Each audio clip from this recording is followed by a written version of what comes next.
Well, hello, time travelers, and welcome, new time travelers. As always, if you're new to this channel and enjoy learning about history one event at a time, then don't forget to hit that like button, comment, and subscribe. Without further ado, let's get into it. Today we're going to start out in 1478 when the Pazzi family of Florence led an unsuccessful plot to overthrow the ruling Medici family. 1607 brought us the first permanent English settlers in North America that landed at Cape Henry, Chesapeake Bay, and they later formed Jamestown. On this day in 1768, the prestigious English Royal Academy of Arts, led by its first president, Joshua Reynolds, hosted its first art opening.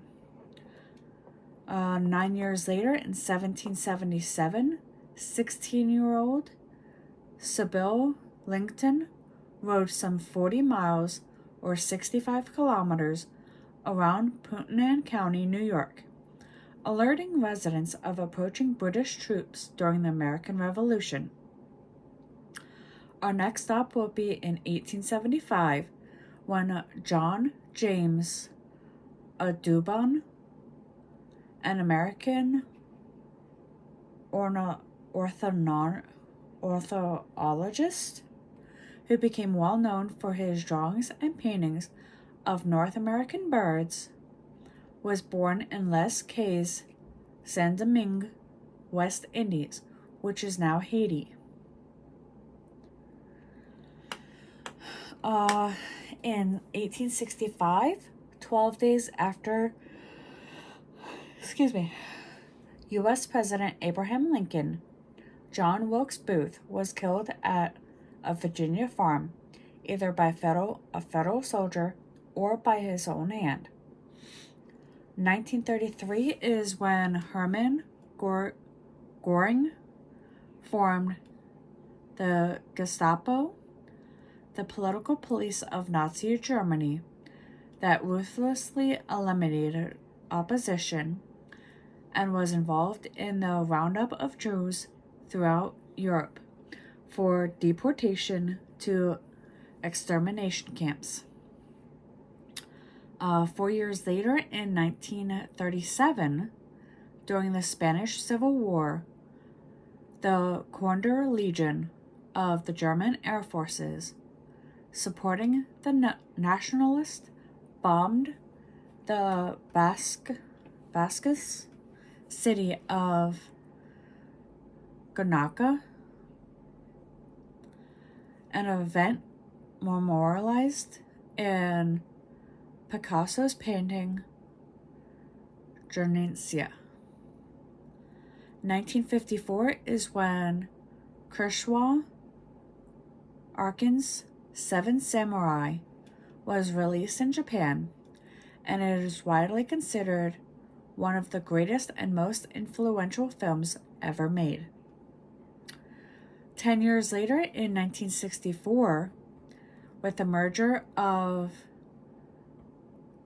Tanaki and Zanzibar, the United Republic of Zanaya was founded, and Julius Nyerere served as its first president.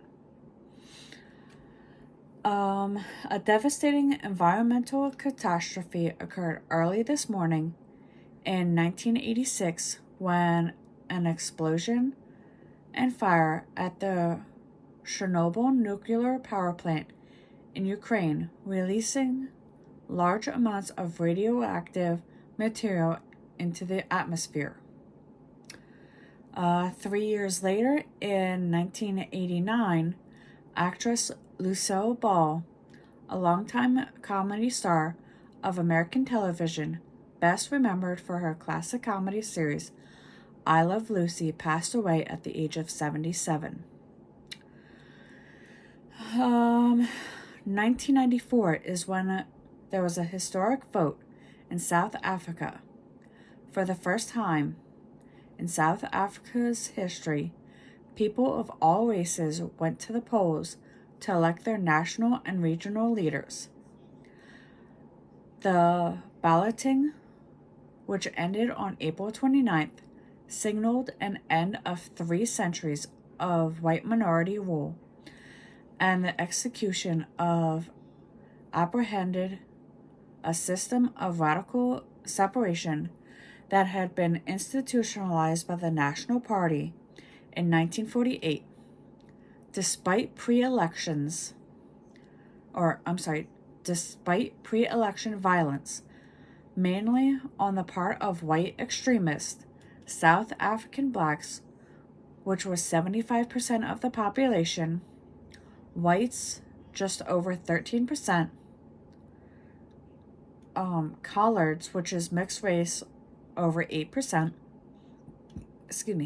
and Indians, nearly 3%, brought about an astonishing transformation in the nation's political life. When the final election tallies had been completed, when the election tallies had been completed, Nelson Mandela's African National Congress was awarded 252 seats in the National Assembly. The National Party of former Prime Minister F.W. de Klerk, 82, and Magathos Bozell's Inkatha Freedom Party, 43.